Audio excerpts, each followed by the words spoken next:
Very often people ask this question because mother has said everything is there in Savitri. The intellectual mind, the physical mind, she'll say everything is there. Oh, what about education? I'm right now referring to this one subject, but in every subject. Look here through these few lines in this passage. Sri Aurobindo is also revealing to us what really education is and should be. See, in our typical intellectual education, it's not in tune with how nature teaches us. Nature has a different way of teaching. Nature will give the experience, and then the name, form, crystallization will come later. And this experience will have many sides to it. So the sun gives warmth, the sun is also terrible, it is hot. The animal may strike, but it may also remain quiet. There are many sides of an experience, and yet a person may not know exactly what it is called. But how does our education starts? A for apple. The fellow may have never ever seen an apple, but starts with A for apple. And there is an apple shown. So, there is total disconnect. And then later on it'll be even, like write an essay on cow. Child has never really interacted with a cow. And it starts in such a silly way. I still remember it's jars with something inside. Cow is a four-legged animal. Cow is not a four-legged animal. Come on.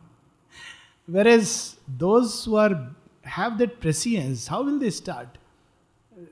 We were taught something else. Gaur hamari mata hai. Now, cow is a mother. And you feed the cow. Now, this is a simple way to learn and educate about many things. But there is another kind of education, purely intellectualized, mental. And Sri Ramakrishna used to say in a very beautiful way, but in a different context. He says, you keep talking about mango and, or the pot of honey, but taste it and know it. So that is a real education. And nature does that. Names and forms are needed to communicate, not to define and fix. Because when we fix a thing, it has a terrible disadvantage in terms of practical action. Let's say, for example, we fix it in our mind, snake is poisonous, snake is dangerous. And therefore, now when we approach a snake, we approach all the time with fear, and we approach with this feeling that it may bite me, my survival may be threatened, this may happen, that may happen, we want to kill it. All these are natural reactions because in our mind there is a fixity. But look how in ancient India, education was conterminous with life. So we also had a Naga Puja. So suddenly on that particular day, Naga became God. And you kept a bowl of milk, and if particularly on that day, if you saw a snake, you were very thrilled that he has come, Nagdevta has come for the milk. So what is the education being given? No, however dangerous the form may be, even behind it there is the presence of something which is godlike. And you can connect at that level. Now when that education comes through life, it's a different thing. How does the mother connect? She says so beautifully that in one of her experiences where she is meditating, sitting by the side of a tree, and suddenly, this is in Algeria, a huge cobra, she suddenly felt something uncomfortable. She opened her eyes and sees a huge cobra, all fan, spread out its hood and looking at her with anger. Now, a typical reaction of an intellectualized, mentalized education, oh my God, I'm done for, kya karoon, 911, all these thoughts will come. Now, but she looks at it very differently. She says, what have I done why is he so angry? Something is there, because she knows by instinct that the snake will never get angry unless you try to hurt and harm. And then she arrives at this knowledge that I am sitting on its home. She had not, unwittingly, she was sitting by the side of a tree where in the trunk the snake was living. Now she gets that. And so she says, looking into its eyes without any fear, slowly she began to move away from the place where she was sitting, because that was his home. And when the snake saw that, she says it felt his home is secure. And then he suddenly dived, put his head down, slithered back to the pond and jumped into it for taking a bath. And the mother says, "Oh, what a beauty." This knowledge is a different kind of a knowledge. It's the knowledge of the totality of creation, not a fixed knowledge. We have fixed knowledge about everything, every type, every human being, and we have nowadays in psychology we call it mental sets. And it interferes with the way of true knowledge. Whereas knowledge through nature, nature brings a comprehensive knowledge about everything. Not all snakes are poisonous. People who live in Auroville know it. But it's very difficult to understand. You have so many snakes, how do you live? Oh, it's okay, they don't do any harm to us. I have often heard these stories, and I mean, it's surprising. Because they've lived with that, and so they know a knowledge which our intellectualized understanding loses. So Satyavan has that knowledge, and this kind of education is also possible. We can lead children through symbols and hints to the deeper suggestions, to the deeper reality. It's possible. So Sri Aurobindo is revealing a kind of education that Satyavan has received, where again, like our center of education, there is no formal degree, there is even not a formal teaching, and it is the original free progress. Satyavan will go through life, he'll encounter a variety of experiences based on his seeming free will. He will explore, and he will explore, he will learn, there will be a prescience which will grow. This is free progress, where the teacher's role is reduced to a minimum. His role is to hint, suggest, lead little this way, that way. But basically the child is growing and learning. There is no degree, there are no tests. Exactly like the way it is there. There are the competitions. How? When one day he is chased by a snake, he has to run. He has to escape. So everything, gymnastics is there, running is there, book is there, Veda is there. So this is how Sri Aurobindo reveals the truth of everything, but in an essence. So here he is telling us how Satyavan has grown up in the school of nature. So he continues, I caught for some eternal eye the sudden kingfisher flashing to a darkling pool. A slow swan silvering the azure lake. How beautifully he sees a shape of magic whiteness sailed through dream. So how he has seen these two. In both, look at the image. Both have same color. Both are living by the side of the pool.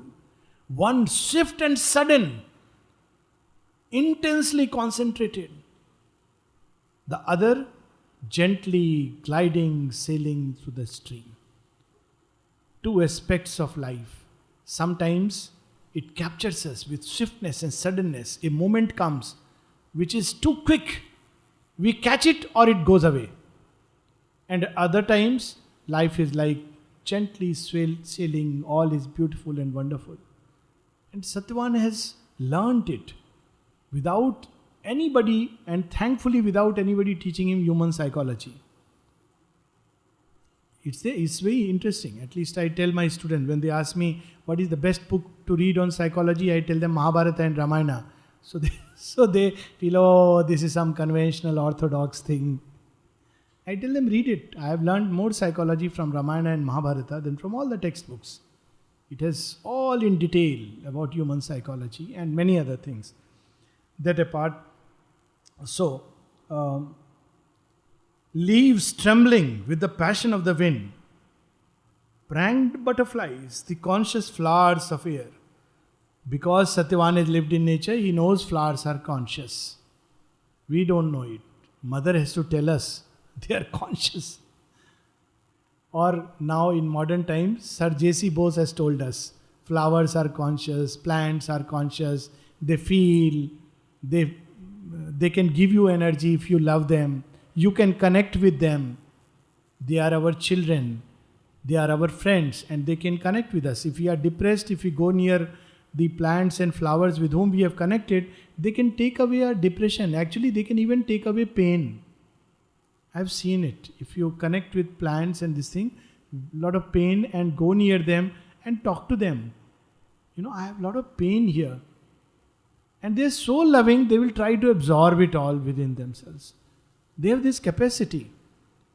They are conscious. So Satyavan has experienced it. And wandering wings in blue infinity lived on the tablets of my inner sight. So what had filled my sight? Not ki yahan murder ho gaya, wahan par ye ho gaya, this politician has lied, that fellow has swindled money. This not occupied my mind. I was all the time, my mind was full of these images of birds and bees and butterflies, beautiful images. Mountains and trees stood there like thoughts from God. What are these thoughts from God? Still and moving upwards. Both tree and mountains carry this sense within themselves. Mountains give, at the same time they carry the sap from earth to the sky, as if they are offering it to the sky.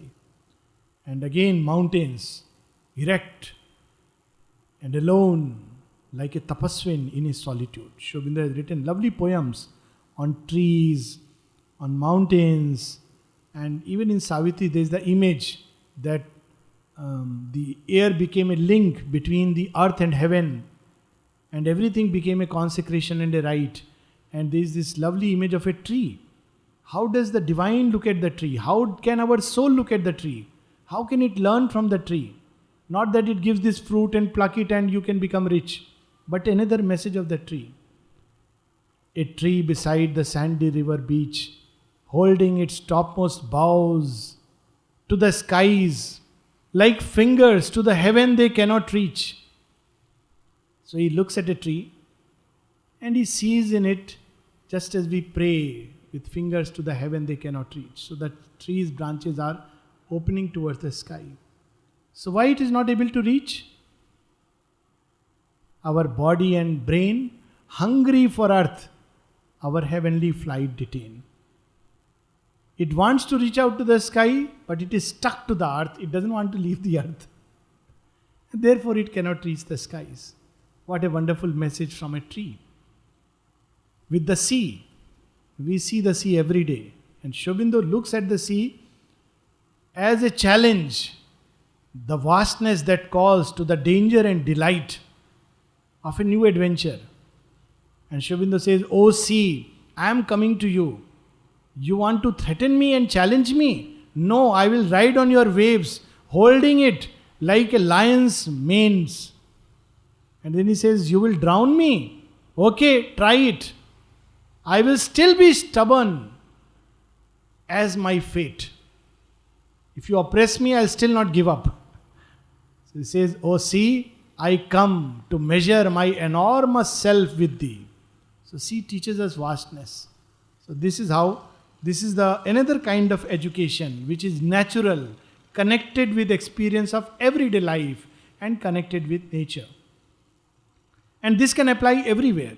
Take for instance when physiotherapists, they teach all kinds of exercises. So we have to sometimes tell them, look, these are the activities the person will be really doing. Help in doing those activities. This is to be connected with nature, not make something unnatural and artificial. So this is a kind of natural education. The brilliant long bills in their vivid dress, the peacocks scattering on the breeze, his moons painted my memory like a frescoed wall. I carved my vision out of wood and stone. So he doesn't have a notebook or exercise book to write. So he uses the notebook of nature. There is wood and there is stone. What does he do? He carves it. Whatever he is imagining, thinking, experiencing, he carves it on wood and stone. That is the purpose of these temple idols. It is not so much that we go there and just mechanically, ritualistically do things. And it is only when somebody had the inner experience who does it, then it carries a beauty. Like the paintings in that famous cathedral, Michelangelo has done it. Mother also contributed a little bit to one of the walls, to one of these famous cathedrals. I'm just forgetting the name right now. very famous cathedral, St. Paul's, or maybe I may be wrong in the name. She has also painted portion of its wall. Now, who were these people? They had the experience of what they are doing. Now, when such a person like Jagannath, why is Jagannath temple so special? Because the person who carved the image was like a yogin, and he says, "Don't disturb me till I am doing it." In fact, according to one legend, it is Vishwakarma who comes. Means a human being is taken hold of by that power, and he carves it. Therefore, that deity is special. And when invoked by a real priest, it becomes wonderful. But it's not like any idol we pick up from Makrana marble and place it and say, I have Krishna. And one can see the difference between an image which is carved by somebody who loves and another person for whom it's a job. So here we have that this person, Satyavan, has experienced, and he writes what he has experienced. Instead of writing an essay on swan, he carves an image on stone and on wood. All this he has done. I caught the echoes of a word supreme and metered the rhythm beats of infinity and listened through music for the eternal voice, the music of the earth. So through that I caught some glimpse of the word. There was a hum as of Om. And all sounds, if you listen very intently and deeply, they can go into that murmur. Om. It is the original sound. All other sounds are recreations of that. He says, I have heard this. I have heard the original flute. And this is how I have tried to approach and metered the rhythm beats of infinity, because there is a freedom in that. Who can say what raga the river is playing? And very often it will change from one raga to another so swiftly. And there will be a joy in that. There is a raga, obviously, because there is a music in it. But that is the rhythms of infinity. We will reduce it to 7 ragas. And even Savitri, we try to do that. But it's a rhythm of infinity. I felt a covert touch. I heard a call. But could not clasp the body of my God or hold between my hands the world mother's feet. Here Sri Aurobindo brings up this deep truth of the Gita. In the Gita, the Lord says, in 3 ways you can experience me. In 3 ways I am present. One is in Sharobhav. In all that is mutable and changing, I am present at the eternal unchanging soul. And that's why when we go in nature, we feel a harsh joy. Why? Because the divine is present there and carries his delight. So there is a joy, because I am present in that. So you can feel it. That's why people withdraw to nature. But yet something you miss. What is the second way? Akshara. And the third is the Purushottama. Beyond these. So he says that I could experience the divine. He is not using these intellectual terms, because Satyavan is not that way, that we have the terms but not the experience. He says, I have felt the presence through nature. Thus far I have gone. But still, there is something is left. I want to hold the world mother's feet. I want to have a vision of that glory. It is still missed. In men I met strange portions of his self. Wonderful psychology. That sought for fragments and in fragments lived. Every human being that comes into a life, every relationship, in all its varieties, hues, forms, definitions, etc., etc., is nothing else but an aspect of ourself. And we are nothing else but an aspect of that one self. And through these relationships, affinities, complementaries, we try to once again recreate that image. That is why no relationship can perfectly satisfy, because it is still a fragment. It cannot be the total. And therefore, that is one way, but the real way is to discover that inner self. And then every relationship will be seen in its true light. And one will understand perfectly what it means in the total vision of things. Otherwise, we'll just be running, clinging, jumping. And because each relationship is a fragment, we may define it, give it sometimes a distorted color or a whatever picture. But this is a way we are trying to search ourselves in another person, some part of ourselves. That's why we always first endow that other person with all the beautiful qualities that are hidden inside us. And then we say, oh, this person is not what I thought, not what I imagined, not what I fantasized. Of course he is not. He is himself. He cannot be anything else. How can he be myself? How can he be something that I imagine? But what it means is I am seeking something. And something in that nature tunes to some part of my being, and therefore I am drawn by certain affinity. And if we can be conscious of this, then there is a lot of things we can learn about our own self. Things which are hidden, things which are kept aside, things which are submerged. So Sri Aurobindo is revealing to us this great psychology that in persons I met. But what was the problem? Each lived in himself and for himself alone, and with the rest joined only fleeting ties. Each passioned over his surface joy and grief, nor saw the eternal in his secret house. This is the problem. That though each one is an aspect of the one, each one thinks, I am the one. Like, everybody will say, God is one. And then next he will say, but who is that God? That one God is the God I worship and pray. So I have this joking interchange with another very beautiful person who has been for so many years and looks after one of the gardens. So he tells me jokingly, "Sabka Malik ek." His Hindi is not his language. He's Swiss. He says, "Sabka Malik ek." So I say again jokingly, and wo main hu. This is how we all believe. We leave that unsaid, and that is the cause of doom and downfall, and we have a hearty laugh every time.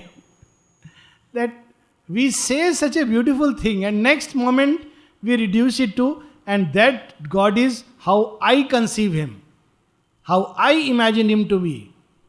Better he becomes like that. There is no other God. God has to be according to my conceptions. So here we have that everyone is shut in his smallness. Instead of becoming one big, large family, we become shut into our own little life and its surface joys and griefs.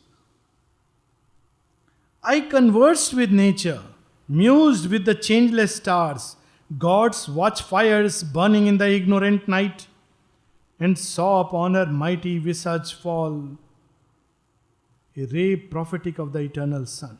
Converse with the stars. That's why the stars are supposed to be symbols of guiding light. So every time in the inner vision or dream, if one sees stars, it means that there is a guidance which is leading one. That's why physically the material stars, they guide. Olden times, the airplanes, I have even sat in these Air Force airplanes when all these complicated navigation system was not there. The navigator would look out and look at the star and say, this is the direction we need to go, and calculate it like that. Even now, mariners, they are guided by the stars. And that's why the gurus, original gurus, are Angiras, the Saptarishis. So these stars are symbols of these sages who guide us. The polar star, this is how we are always guided. To keep, if we know how to orient ourselves to the polar star, we can draw guidance. But these are what? They are reflected lights. Where is the original sun?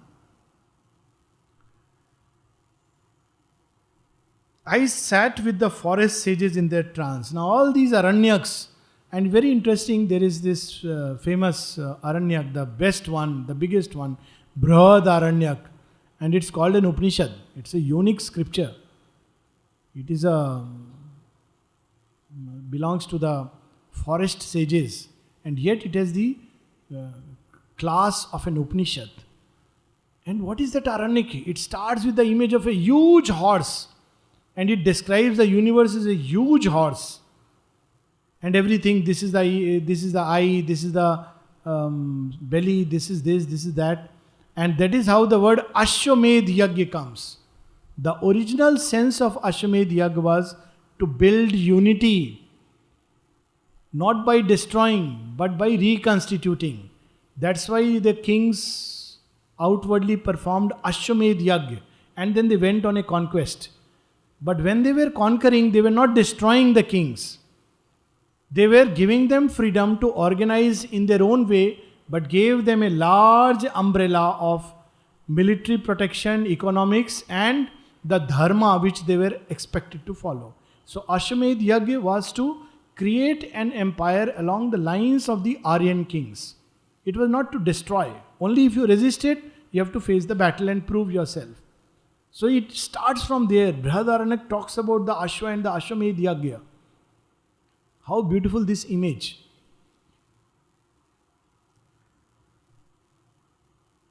I sat with the forest sages in their trance.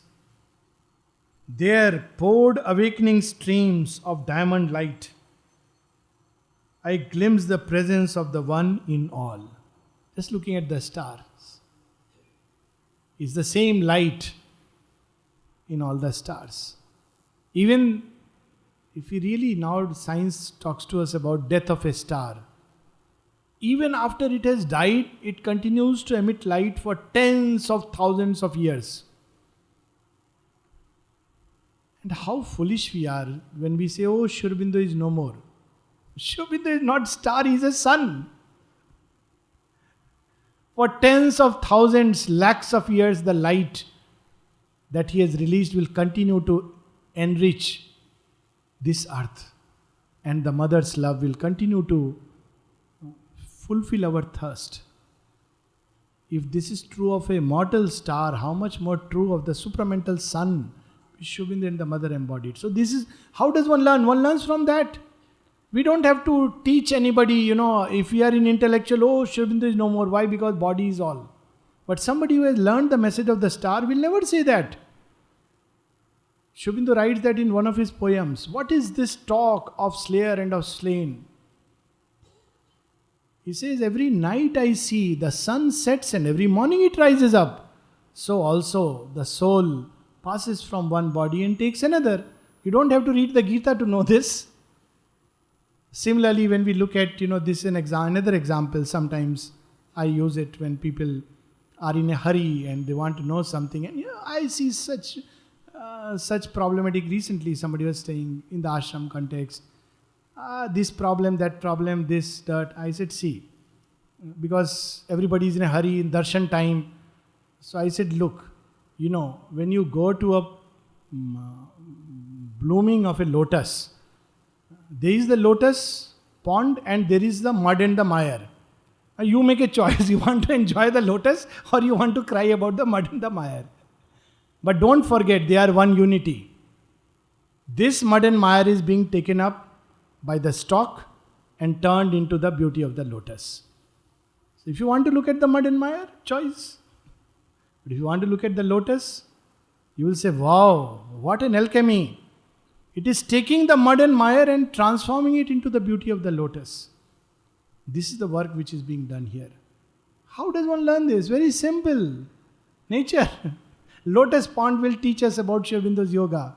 The transformation of mire into a beautiful lotus. If mud can change into lotus and a caterpillar into butterfly, how much more human beings with their conscious collaboration? So Satyavan has learnt all this. He has not read the Life Divine. Otherwise he would have said, my God, so difficult. But he has learnt it. The divine has come to him and taught him. I glimpse the presence of the One in all. But something he has missed. Now he comes to that. But still there lagged the last transcendent power. Thus far I have gone. And matter still slept empty of its Lord. When I came back to the body, all the miseries returned.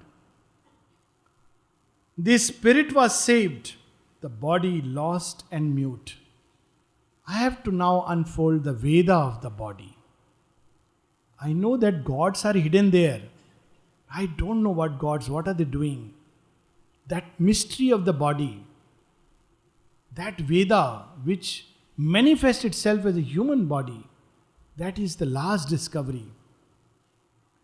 Lived still with death and ancient ignorance. The body still continued to die, still continued to be ignorant, subject to disease, suffering, misery. The inconscient was its base, the void its fate. He says, this part I have not understood. See what makes one ready for Sri Aurobindo's yoga in one way. Not just seeking for the divine. There are so many paths. But seeking for the divine here, in matter, in earthly life, in the very body cells. Then one is making a direct entry. Seeking for the divine, there's so many ways. Raj Yoga is there, Bhakti Yoga is there, Jnana Yoga is there. So very often people say that, everything is same, leading to God. That is one truth, but a partial truth. But what Sri Aurobindo says, even the body is secretly God, and therefore even the body shall remember God. So what is the path? Satyavan is lost. He is already a Brahma knower of Brahman it seems. At least he has glimpsed the mystery of Brahman. So now he makes the master act. In Savitri, Sri Aurobindo speaks of these three things. A prayer, a master act, a king idea can link man's strength to transcendent force. Satyavan is doing all the three at the same time. Look what he is doing. But thou hast come, and all will surely change. What an idea. Mother has come, all will change. Surrender to her, master act. Prayer, descend upon our earth who sleep will lie. It will just come. So in one single stroke, the king idea, thou hast come and all will surely change. Amazing. Who could ever think of this? Mother has come, we are celebrating all this, and there was a wonderful play yesterday. What does it mean that mother has come? It means, Satyavan says, all will surely change. This faith and hope is born into my heart. Whatever be the appearances, however long the darkness, however difficult the battle, the struggle, but victory is certain because thou hast come. This is how the mothers gave the significance of 24th April, the day of her final return. The sure shine of a decisive victory over the adverse forces. Satyavan has not read this message. He has not read the collected works. But mother has taught him from within. So he says, I know thou hast come and all will surely change. I shall feel the world mother in thy golden limbs and hear her wisdom in thy sacred voice. Thou will reveal everything to me. Sri Aurobindo, there are so beautiful letters. I don't know why everybody keeps recommending read the Life Divine. Yes, beautiful. If one had the mind of a Bertrand Russell and Shankaracharya, Life Divine is wonderful. But for the mind of a seeker, when a Bengali lady asks Sri Aurobindo about path and all this, Sri Aurobindo gives a very beautiful reply in Bengali. I'll say the English because I may spoil that flavor. I know only Kuncham Bangla Jani. So let me give the original flavor. Act 2. So Sri Aurobindo says that mother is the path, mother is the goal, mother is the origin, mother is the end. If she is attained, all is attained. That's all you need to know. You don't have to know anything more than this. Satyavan knows this. So, how beautifully he approaches. He doesn't say, tell me who are you, what you can give me, what you can do for me. Mother, what you can do. My child is going to get admitted in Harvard. Can you help him? I have taken a lottery. Will it come through? I am suffering from this disease. Can you cure me? This is stupid. It's like going to the Rajeshwari and asking for what? 2 earthen pieces of coins. One doesn't go to the master of creation for this. One goes there to surrender one's character and change for the change. I am this stupid monkey, change me. So here Satyavan knows it, but thou hast come and all will surely change. There is no ambiguity. I shall feel the world mother in thy golden limbs. Look the power of that faith and love.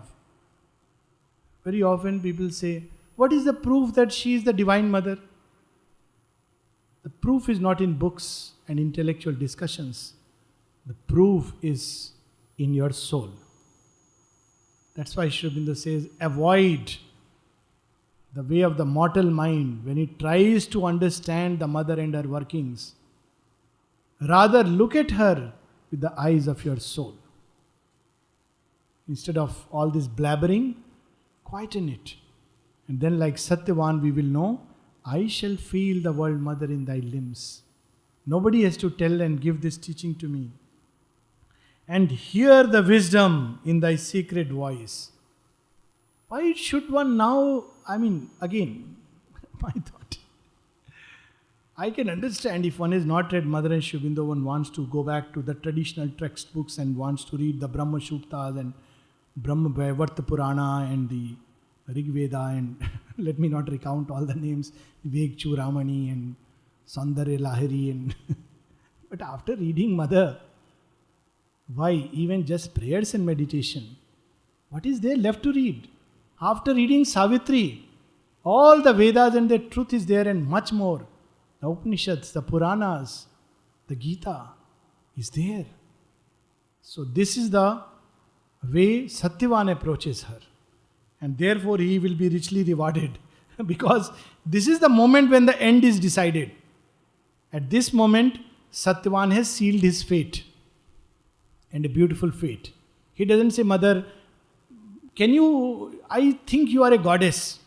Can you please help my king, my father, get back his kingdom? He doesn't ask all those things. He's a very smart, intelligent, most practical and wise man. I just want to give myself at your feet. And what she does? She gives him all that his heart would have desired. His father's side, the kingdom, conquest over death and everything else. So here is Satyavan saying, your voice, sacred voice, will give me the wisdom of the Vedas. The child of the void shall be reborn in God. My matter shall evade the inconscient's trance. My body, like my spirit, shall be free. It shall escape from death and ignorance. When Satprem asked Mother, what experiences you are describing? This battle with inconscient. I can't imagine any of us doing it. How are we supposed to do this? So Mother says, but my child, who is asking you to do it? So Mother, what should we do? For yourself, just open yourself to me. I will do it for you. I will do it for everyone. She says that very clearly. But still there are crazy people who want to do yoga of the cells themselves without knowing what a cell is. They have read it in a biology textbook and talk about cells and cellular consciousness. But what is simple way? Open to the Mother and she does it and one knows it, one experiences it and everything else is done. That is what Satyavan does. But there is something else he has still not done and the Mother is waiting for that.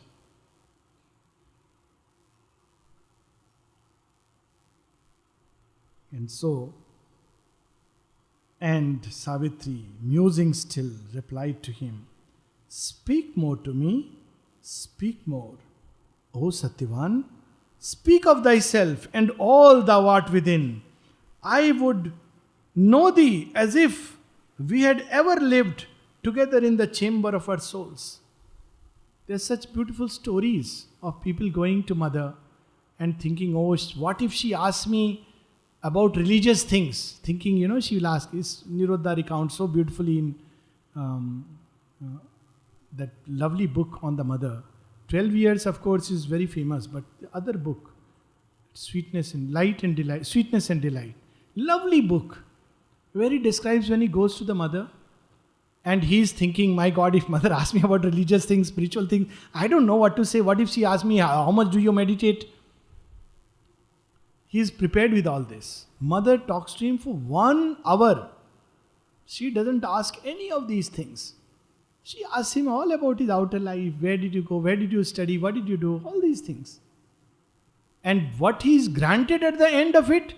A vision of the mother in all things. He says, I am sitting in the train. Wherever I look through the window, I see her face.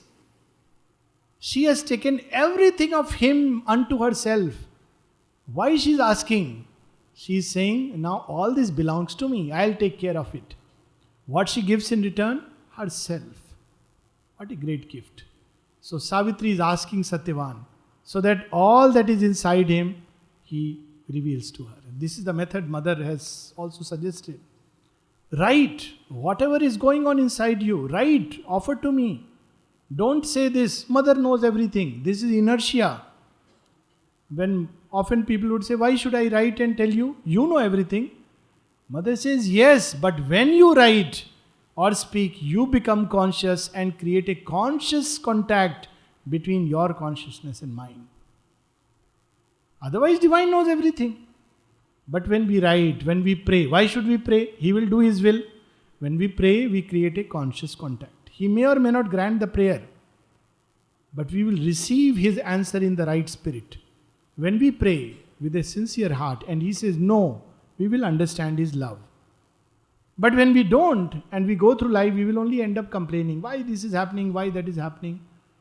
So when we speak to the divine, the soul must speak. Everything, outer life, inner experience, everything. And the divine will listen. So we will pause at this moment when the mother says, speak at this point, my child. So what if they are husband and wife? It is the world mother. She is still the mother. So she says, speak more to you. I know that I have lived with you always. That's why Krishna could have told him simply, I am God, I am telling you fight. But he tells Arjuna, tell me all about yourself, your doubts, your problems, your issues, your philosophies. And then he says, you know what, Arjuna? We have always lived together. You know what?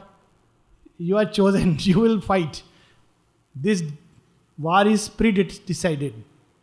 So Savitri is now telling Satyavan, you know what, Satyavan? Actually, I have always lived with you. She is giving this hint that you think that for the first time you are meeting me? No. We have met together in age after age. This is what the mother told once, that my child, we have always been together. You do not remember it, but I know it. So it doesn't matter whether we remember or not. The divine remembers us. So we'll stop here, continue tomorrow. A beautiful journey.